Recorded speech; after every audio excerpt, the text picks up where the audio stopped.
Thank you so much for Muchísimas gracias por una introducción tan bonita. Gracias por tenerme aquí. Gracias a todos por haberme invitado y a todos por haber asistido. Muchísimas gracias.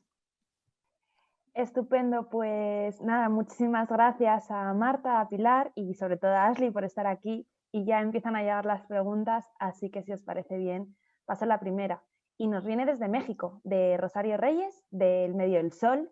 Y creo que es una pregunta en la que se puede vertebrar gran parte de la novela y gran parte de muchos temas, como comentaban Marta o Pilar, que son tabúes ahora mismo. Y es si el origen de la maldad, si Ashley considera que el origen de la maldad está en la familia. Oh, yes. You know, I Bueno, yo creo que esto es algo que se debate y esta es una de las preguntas que exploro en el libro. La idea de que lo innato frente a lo aprendido, esa idea, con lo que nosotros nacemos es inescapable, es ineludible, esa idea. Y aparte está lo que aprendemos, el resultado de lo que no, la forma en que nos tratan, la conducta que vivimos como gente joven, cuando somos jóvenes, que padecemos de los demás y que nosotros tenemos.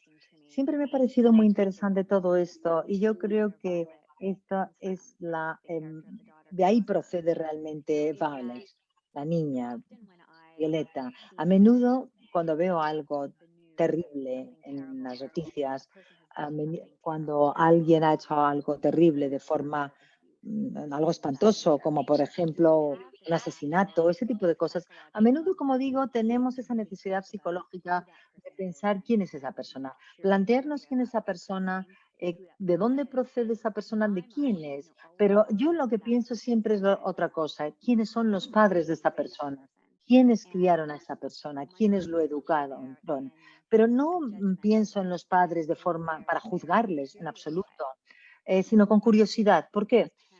Porque a veces pienso, ¿qué sabían esos padres de este hijo? ¿De quién era este hijo en realidad? Si creían que eran capaz su hijo de hacer algo así, y si es así, ¿cuándo se dieron cuenta? ¿Y qué efecto tuvo en ellos? Eh, ¿Qué le deben a ese hijo? Porque uno realmente tiene un hijo y no piensa que es capaz de hacer algo malo, pero ¿qué obligación tienen los padres con respecto a ese hijo? Ese tipo de preguntas que siempre ha despertado mi interés. Pero para responder a tu pregunta, es imposible conocer todo esto. Nosotros traemos un hijo al mundo y siempre creemos y esperamos y confiamos en que el hijo que nosotros traemos al mundo sea una buena persona, pero no sabemos quiénes van a ser, ni sabemos lo que tienen en su interior, lo que llevan, lo que transportan, por así decirlo. O sea que hay una tendencia natural a decir a pensar que los niños son incapaces de hacer algo malo, que no pueden tener maldad en su interior, que es algo que han aprendido del entorno. Pero en el fondo desconocemos todo eso, no lo sabemos. Y es interesante, sí. Muchísimas gracias. La siguiente pregunta nos viene desde España, nos la hace Victoria desde Mama Magazine y está dividida en dos partes. Y primero voy a lanzar la primera para que sea más sencillo tanto para Isabel como para Ashley. La primera es que ¿cuántos tabúes sobre la maternidad has querido abordar Ashley en la novela? Realmente no me planteé desde un principio, no sé, una serie de tabúes que tuviera en mente. Lo que yo quería cuando empecé a escribir era explorar, adentrarme en, en las expectativas que se tiene con respecto a las madres y que las madres tienen con respecto a la maternidad. Quería precisamente explorar esas expectativas que se nos imponen como madres. La realidad frente a las expectativas que se tienen, eso sí que es un tabú. Parte del tabú, yo creo, es precisamente que podemos lamentar tener hijos, podemos desear nunca haberlos tenido y es muy difícil hablar de eso, es muy difícil decir eso, es un tabú, ¿no? Y yo quería explorar esa idea, ese tema, encontrarse en esa, atrapada en la maternidad, por así decirlo, y lamentar haber decidido ser madre y tener hijos. Alguien me preguntó si yo podía investigar o documentarme o hablar en nombre, o si había hablado con madres que tuvieron hijos que no querían tener hijos, como por ejemplo Blythe, que no quiere tener a Violet, a medida que Violet va creciendo. Y la respuesta es no. La respuesta es no, porque yo no creo que es muy difícil encontrar una madre que admite eso. Es muy, muy, muy difícil que cualquier madre admita algo así. Es una conversación que no creo que una madre pueda tener con nadie desde un punto de vista personal, una perspectiva personal. O sea que sí que son tabúes, sí, son tabúes que yo decidí explorar, pero en términos generales, la idea de no querer ser madre, de sentirte atrapada en la maternidad y no querer a la persona que has decidido traer al mundo. Ese es un espacio en el que yo me quería mover, el que yo quería ese ámbito que yo quería explorar. Pero a medida que fui escribiendo, pues también tuve que adentrarme en esos lugares inefables, ¿no? Empecé a adentrarme en pensamientos muy honestos y reales, que es más difícil, que es más difícil, sobre los que es más difícil que alguien hable desde un punto de vista personal. Yo creo que hay muchas cosas tabú en la maternidad. Nosotros hemos llegado muy lejos como mujeres en muchos aspectos, pero pese a todo, la maternidad sigue siendo eso que no nos deja, que no nos abandona. Es decir, no podemos deshacernos de las expectativas ligadas a la maternidad. Una tiene que ser una buena madre sí o sí, y eso es una carga y nosotros, pues yo quería explorar todo eso. Estupendo. Nada, la siguiente parte de esta pregunta es que, bueno, yo creo que casi todo el mundo que está aquí lo sabe. Ashley Audrin comenzó a escribir este libro cuando era madre de un niño muy pequeñito y a raíz de esa situación, ¿cuánto ha influido tu experiencia siendo madre a la hora de atreverte a escribir este libro tan valiente? Thank you. Yes, I did start Muchas writing. gracias. Sí, empecé a escribir el libro, como dices, cuando mi hijo tenía 6 meses. Para mí, yo en ese momento me sentía, cuando estaba embarazada, me sentí muy creativa. Yo supongo que eso le pasa a muchas madres. Yo sentía una necesidad muy grande de escribir a consecuencia de eso, sobre la experiencia que yo estaba viviendo. Mi propia experiencia no es la de Blythe, afortunadamente, pero sí que yo sí desde un buen momento sentí una conexión, un amor profundo por mi hijo, ¿no? Pero claro, lo que yo experimentaba, a mí lo que me parecía es que había una disparidad muy grande en las expectativas, una diferencia muy grande en lo que en cómo yo se suponía que iba a disfrutar de la maternidad y lo que me estaba pasando. Porque en cierto modo mi hijo era un niño con salud cuando nació, pero cuando tuvo 2 años, cuando cumplió 2 años se enfermó, tuvo una infección muy grave y le diagnosticaron una enfermedad crónica y pasamos semanas y semanas viviendo en un hospital en Toronto, un hospital infantil. Fue un tiempo y un momento muy difícil. Tenía a mi bebé de 2 semanas, perdón, no 2 años, 2 semanas, que tenía una enfermedad tan grave que no podía comer, en fin. Entonces, todas las cosas que yo pensaba que iba a hacer, no pude hacerlo. Todo lo que yo pensaba que iba a disfrutar con él, alimentarle, darle de pecho, todo esto, no se produjo de la forma en la que yo creía. Entonces, eso puso todo a patas arriba. La maternidad en esos primeros días con un niño sano ya era difícil, pero cuando tienes un niño que no tiene salud, que enferma, pues al mismo tiempo sientes una gran culpabilidad, tienes unos sentimientos muy duros con los que tienes que gestionar como madre, ¿no? Y bueno, empecé a escribir justo en el momento que empecé a poder recuperar el resuello, porque realmente durante esos primeros meses fue muy difícil. Y escribir para mí fue un modo de liberar todos esos sentimientos y liberarme de ellos y trabajarlos a través de la escritura. A mí me parece que yo creo que cuando echo la vista atrás, tiene todo el sentido del mundo que yo escribiera sobre esos lugares tan oscuros, tan tenebrosos, donde estaban todos esos miedos y temores, porque eso me permitió afrontarlos también, en un entorno controlado, porque claro, cuando uno escribe, lo que tienes es una hoja, no la vida, y entonces tú controlas la página que estás escribiendo. Yo creo que si no hubiera sido madre no hubiera podido escribir este libro, la verdad.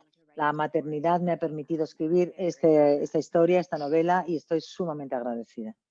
La siguiente pregunta es de parte de Janet Aguilar, del Universal de México, y le gustaría saber que es verdad que en los últimos años que se han publicado varios libros que exploran ese lado más oscuro de la maternidad y que le gustaría saber a ella como autora y luego también que recordemos que Ashley Odrin ha sido la responsable, la directora de comunicación de Penguin Books en Canadá durante muchos años y que a qué le atribuye ella ese deseo de las mujeres de querer contar esos claroscuros de ser madre, de por qué esa necesidad de contar ese replanteamiento de lo que es ser mujer hoy en día y a qué responde ese replanteamiento de la situación. I think you're right that Yo there creo que are tienes razón.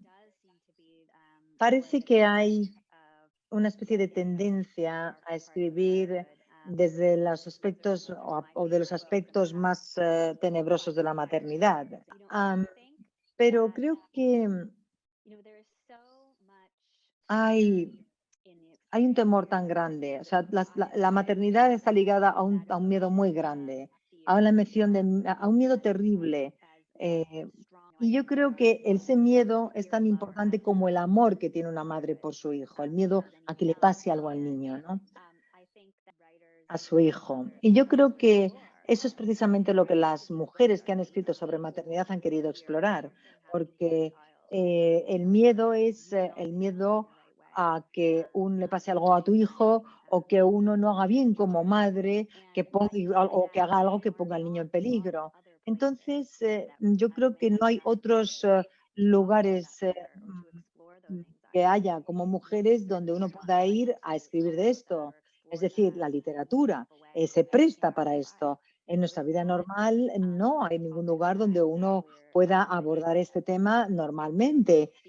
Yo no creo que las mujeres puedan hablar de esto sin sentir que hay algo que le falla en ellas, o que hay algo que una buena madre tiene y que ellas no tienen. Yo creo que la ficción, la literatura es el lugar desde el cual se puede hablar de este tema de una forma más o menos segura, y por eso los lectores están engullendo literalmente estos libros, porque hay una especie de experiencia catártica. Uno se pone en la piel de una mujer a quien le pasa eso o que siente esto y en cierto modo sufre esa catarse, se expone a esos sentimientos, a esos miedos, pero en un tono oscuro en la literatura. Pienso que es algo muy bueno, por otro lado. Yo creo que fue un periodista británico que describió esta categoría de ficción como novela negra sobre la maternidad o de maternidad o algo así, dijo. Y yo hace poco también leí un artículo que hablaba de cómo muchas madres ahora escriben en su baja por maternidad. Supongo que pues que yo no soy la única mujer que ha sentido eso, que tiene ese deseo de escribir sobre esas partes oscuras y tenebrosas que tiene, las que vive cuando tiene su bebé. Estupendo. La siguiente pregunta nos viene ahora de nuevo de España. Es de parte de Silvia García, de la Cronosfera, y volvemos un poco al boom del libro. Y es que, ¿cómo te sientes tú con el éxito de la novela? Y que si te lo esperabas, que es una pregunta que se hace mucho en estos momentos cuando algo revienta el mercado. Oh, thanks, Sylvia, for that question. Gracias por la pregunta. No, en absoluto, pero en absoluto, en absoluto. No esperaba ni muchísimo menos este éxito, el éxito de la novela. Y creo que como yo he trabajado en el mundo editorial, alguien trabajaba en comunicación en Penguin, Canadá, y al conocer el mundo editorial desde dentro, pues esa experiencia al mismo tiempo ha sido buena y mala. Por un lado, esta experiencia me ayuda ahora a hablar del libro, pero Cuando yo trabajaba en el ámbito editorial, aprendí que un editor puede apoyar el libro, la editorial pueden ayudar al libro, pueden hacer todo el marketing que tú quieras, toda la promoción que quieras, eh, lanzarlo para que tenga un gran éxito. Y a veces hay libros que sencillamente no funcionan, pese a todo el esfuerzo que hay detrás. Una vez que se han publicado, no funcionan. Y yo he visto eso en vivo y en directo, que pese a todos los esfuerzos que se hacen, hay libros que no funcionan. O sea, que yo era muy consciente de esto. Es decir, son los lectores quienes deciden en última instancia qué libros son buenos y qué libros no, qué libros, o digamos de otra forma, qué libros se ven y qué libros no. Y independientemente de los países en los que se vendan los derechos del libro, independientemente de todos los esfuerzos habidos y por haber, lo único que importa es la reacción que tiene el lector medio con respecto al libro. Eso es lo que hace que un libro se venda. O sea que yo nunca pensé que nada de esto pudiera ocurrir. Cuando empecé a escribir, yo empecé a escribir porque tenía esa necesidad y me encantaba escribir, me encanta escribir, es lo que me hacía, me sentía muy feliz que escribiendo, cuando escribía, cuando no estaba con el niño, y ha sido un sueño que se publicara el libro en tantos países como se ha publicado, porque es realmente un privilegio hacer algo que a uno le apasiona tanto y que tenga un eco como el que ha tenido mi libro. Estoy muy, muy agradecida. Gracias por la pregunta. Volvemos con la siguiente pregunta a México. Richard Osuna, del medio El Debate en Sinaloa, es una pregunta muy interesante sobre el proceso creativo y el proceso de trabajo, y es que ¿cómo ha sido para ti separar a Ashley Audrin como narradora y como creadora de las protagonistas de esta novela? ¿Cómo ha sido no mezclarte tanto con ellas? ¿Qué parte de ti hay dentro de la novela? ¿Qué parte es tu invención? ¿Y cómo has podido jugar con ese rol de poner muchas cosas de ti o muchas de tus preocupaciones, pero a la vez de que tus personajes también fueran por libre? Oh, yeah. Yeah, Sí, I don't know that I can pinpoint sort of. no sé exactamente si puedo explicar o determinar cómo yo he logrado hacerlo. Hay, si bien el libro no es autobiográfico y yo creo que hay una separación muy clara de Blythe, sí que hay un montón de emociones en el libro, en las páginas del libro, experiencias que hay en el libro que yo he sacado de mi propia vida, sobre todo cuando eh, yo tuve a mi bebé, ¿no? Yo he trabajado, vamos a ver, yo he tenido 2 hijos durante el tiempo que escribí el libro, porque el libro son 3 años lo que yo he tardado en escribirlo. Entonces, me dio tiempo a que naciera mi segunda hija. O sea que he tenido muchísimas oportunidades de sacar, de plasmar parte de mi experiencia en el libro. De una forma casi compulsiva. Si hay algo, una conversación, algo me ocurre, hay algo que oigo, cualquier cosa que yo creo que pueda servirme, lo escribo en mi iPhone inmediatamente y luego voy a esa lista de notas para escribir el libro o cuando estoy escribiendo el libro. Esa parte de mi personal está, es cierto, en el libro, aunque los personajes son muy distintos de mí, sobre todo el personaje principal y la protagonista. Cómo experimenté escribir la parte más difícil del libro, más oscura del libro. Y tengo que decir que no, como escritora no me resultó tan difícil separarme en ese momento como madre. Eso lo pude hacer sin problema. Y yo creo que la razón es porque yo siempre escribía fuera de casa, en una cafetería o en otro sitio. Entonces, el hecho de estar alejada de casa me permitía entrar en otro espacio directamente cuando escribía. Y además, o sea, que eso ayudó. Y en cuanto al proceso, además, la separación de esa parte tan tenebrosa, tan difícil, de esos lugares tan oscuros, pues bien, como escritor o como escritora, uno tiene un control inmediato y directo de lo que uno escribe, de las emociones que plasma sobre el papel. Estás en control de todos los sentimientos, de lo que ocurren. Y cuando tienes ese control, es menos devastador. Parece menos como, tiene un impacto mucho menor. Porque cuando pasa, evidentemente, porque ahora cuando leo esas escenas como lectora me resulta muchísimo más duro de leer que difícil me resulta escribirlas. Entonces, como escritora, me ha resultado bastante más fácil entrar en ese espacio. Espero haber respondido a la pregunta. Muchísimas gracias, Ashley. La siguiente pregunta, Thank you. que obviamente se centra en el tema principal del libro, pero que es una pregunta que creo que se puede extrapolar a otros muchísimos ámbitos de la vida personal y profesional, y es que ¿por qué hay esa necesidad, y sobre todo que creemos que es una necesidad mucho más reciente, de aspirar siempre a la perfección en la maternidad o en la paternidad? Y nos la hace nuestro compañero Juan Becerra desde la radio WAP y Radio Mexiquense. Sure. And just to clarify, what is the need to aspire to perfection? Is that what you said? Yeah. Yes, the need. Yeah. Yeah. It's funny because I Es think curioso porque esa es una de esas expectativas que siguen ahí, ¿no? Que no ha cambiado a lo largo del tiempo, a lo largo de muchas décadas, de hecho. Esta idea, esta presión, esta aspiración a ser los padres perfectos.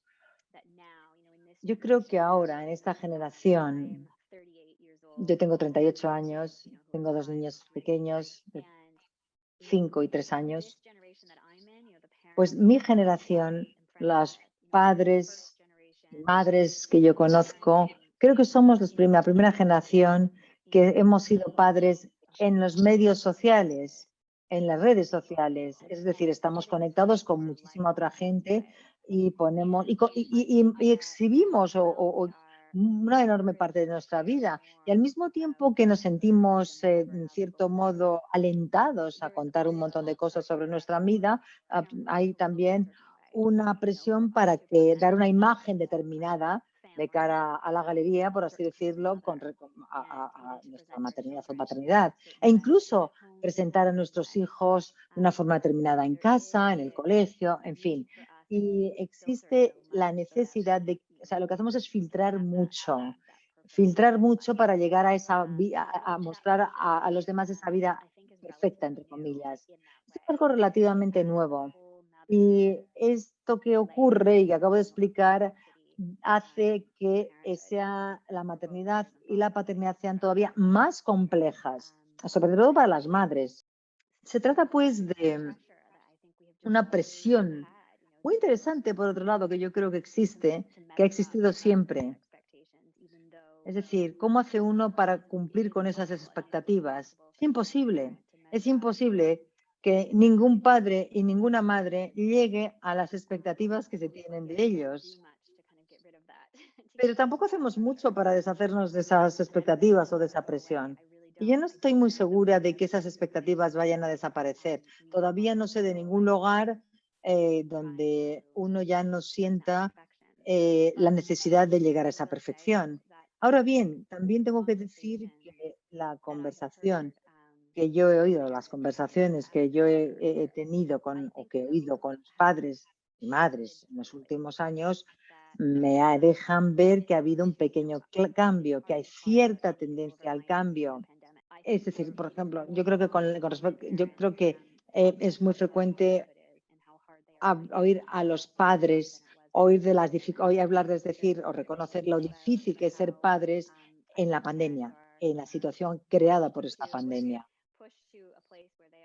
Porque, claro, se ven obligados a estar en una situación que es mucho más difícil. Están más tiempo en casa, hay que trabajar en casa, en fin. Yo creo que eso nos permite también hablar de la dificultad que hay, de la dificultad que entraña ser madres y padres, y sobre todo en una situación pandémica. Y de hecho, El New York Times escribió un artículo hace un par de semanas donde hablaban precisamente de la dificultad que tiene ser padres en una situación como la de la pandemia. Entonces, quizá estemos yendo en la dirección adecuada y algún día nos libremos de este deseo de perfección. Muchas gracias. La siguiente pregunta, viajamos hasta Colombia. Nos la hace Santiago Díaz Benavides del periódico del medio El Espectador. Y es sobre todo, se hace referencia más a la estructura de la novela. Y es que es verdad que los tiempos están muy bien medidos en la estructura y narrativamente. Y le gustaría saber que durante el proceso de escritura, ¿cómo has logrado ese balance entre las reflexiones del personaje respecto al cuidado de su hija bueno, de sus dos hijos y sus reflexiones, sí, respecto al cuidado de sus hijos, de su marido, de la casa, y mezclándolos con esos pensamientos que a veces son tan oscuros alrededor de sus cuidados, esa intención de hacerlo todo bien, del cuidado, del amor, de poner todo el cariño y el mimo y el cuidado en lo que haces, pero que a la vez no puedes evitar que en tu cabeza empiece a llenarse de cosas que no quieres pensar. Mhm. Yeah, I guess the short answer is through Supongo que esto lo hice a través de mucha relectura y revisiones, reescritura y reescritura, así llegué a ese equilibrio. Esa es la respuesta corta, pero es cierto también que el libro empezó sobre todo con esos pensamientos interiores, con esos pensamientos. Así empecé con el libro. Empecé con esos pensamientos que son como viñetas, momentos de la vida de Blythe. Podían pertenecer a cualquier estructura o argumento.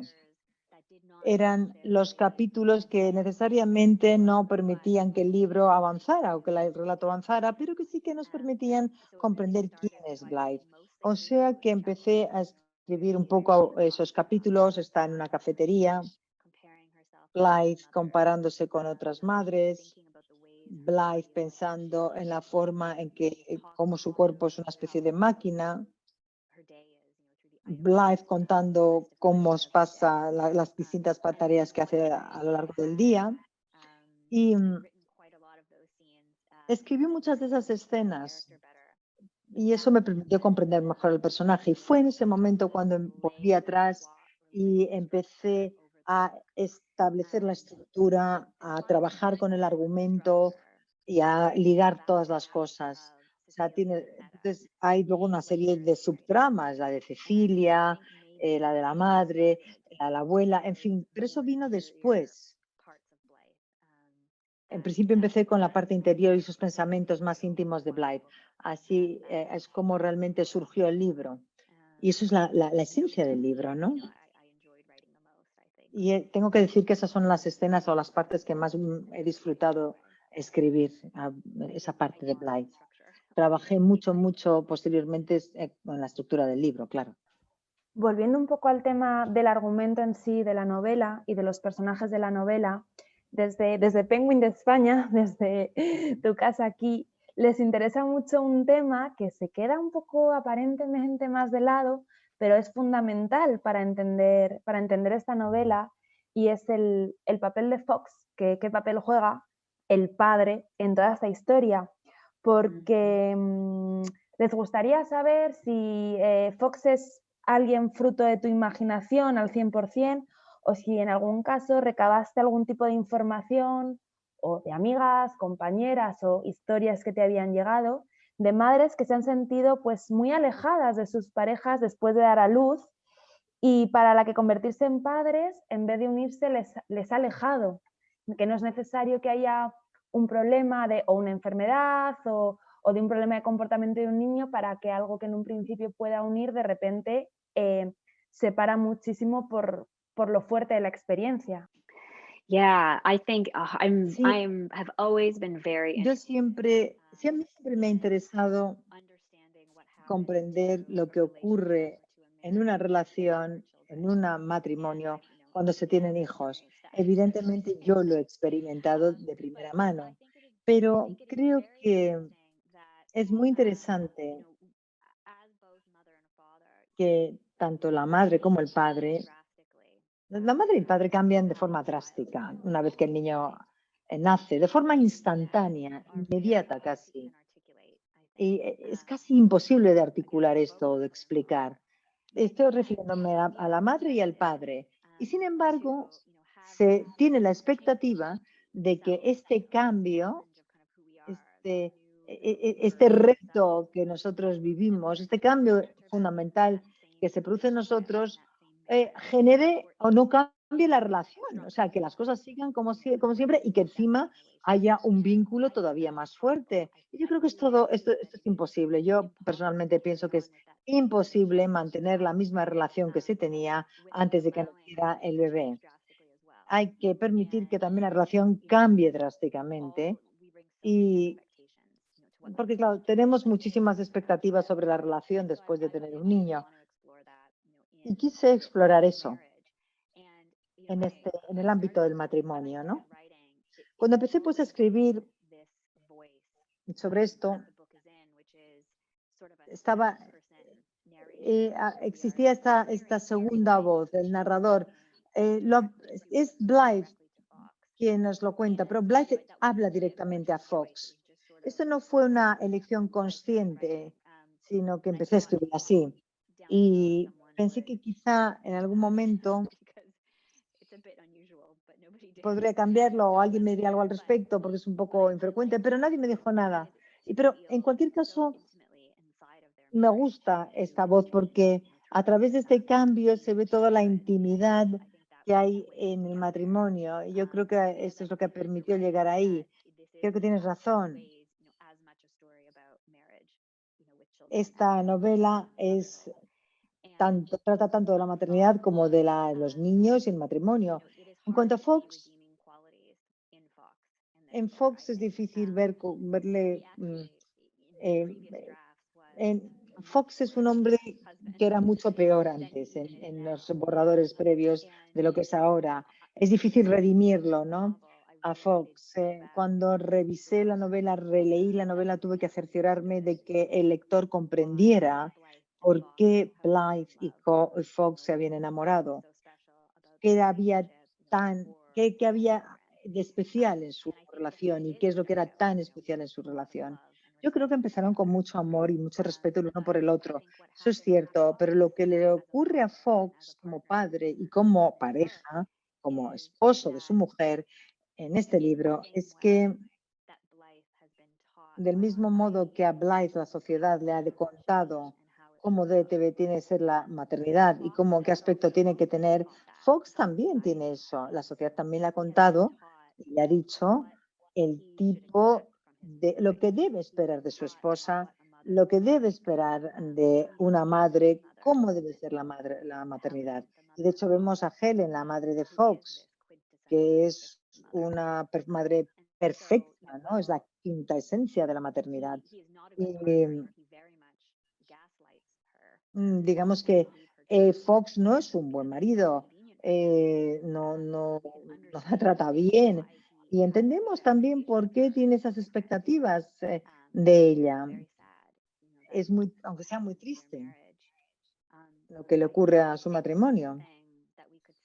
Eso es lo que pasa, ¿no? Yo creo que una de las formas en las que podemos considerar a Fox es la siguiente. Hay que preguntarse, ¿es él un buen padre? No es un buen marido, eso está claro. Pero ¿es acaso un buen padre? ¿La protege?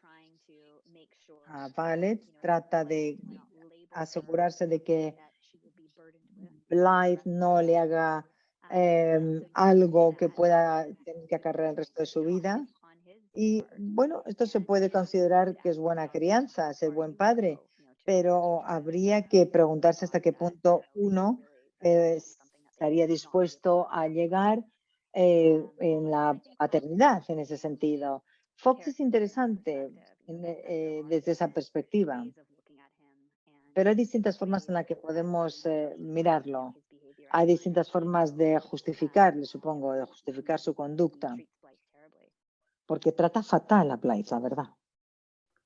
La siguiente pregunta nos viene ahora desde España y nos la hace Laura Galdeano desde Libertad Digital.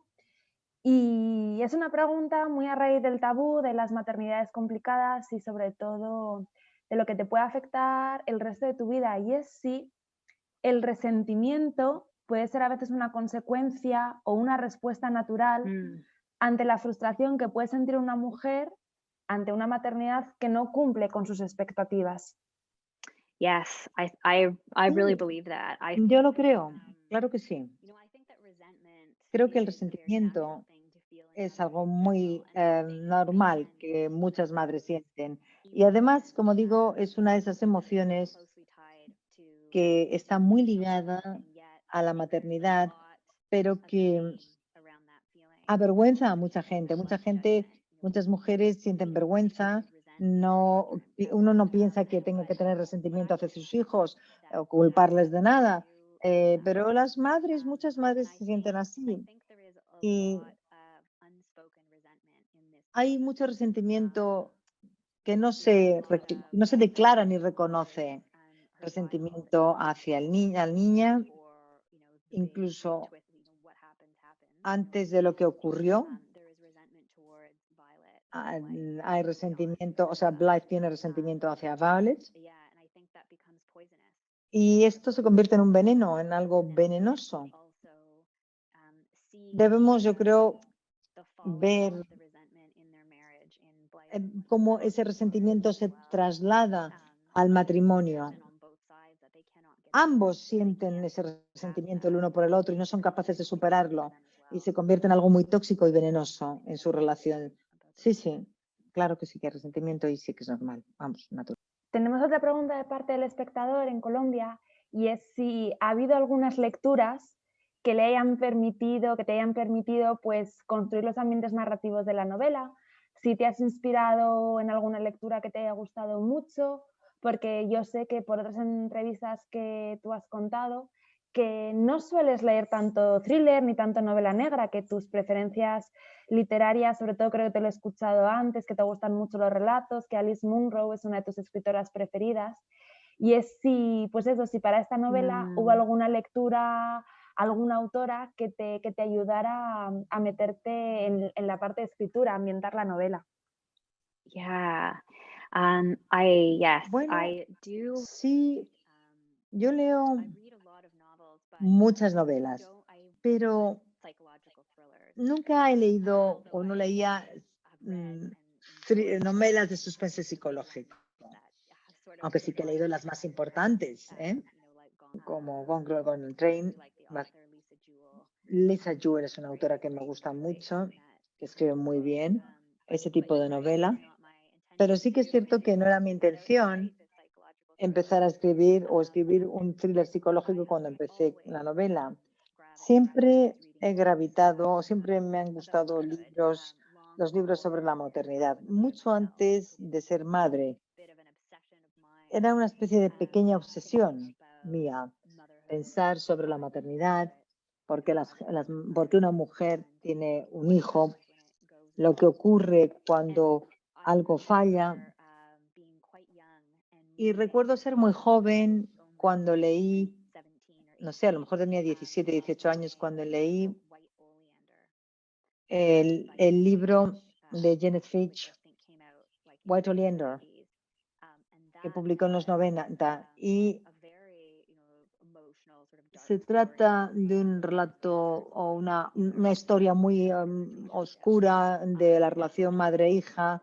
Y este es un libro que siempre me ha obsesionado o que siempre he tenido en mente. En mi opinión, estos libros sobre la maternidad tiene una novela muy buena que se llama no sé si se traduce directamente como La niñera perfecta, Canción dulce, creo que es la traducción en español. Creo que este es el libro, mi libro favorito de esa categoría. ¿Por qué? Pues porque es un libro sobre la ambivalencia de la maternidad, la idea de que esta mujer no disfruta en absoluto la maternidad, criar a sus hijos, y entonces contrata a una niñera para liberarse de ellos. Y tampoco funciona. Sabemos desde el principio que las cosas no han ido bien porque sabemos lo que va a ocurrir en el libro, porque el libro empieza con lo siguiente: el bebé está muerto. Y esto es una frase muy dura de leer, incluso siendo escritora. O sea que esta es una escritora, la autora de esta novela, Canción Dulce, que yo admiro mucho y respeto mucho porque se mete en lugares realmente tenebrosos de la maternidad.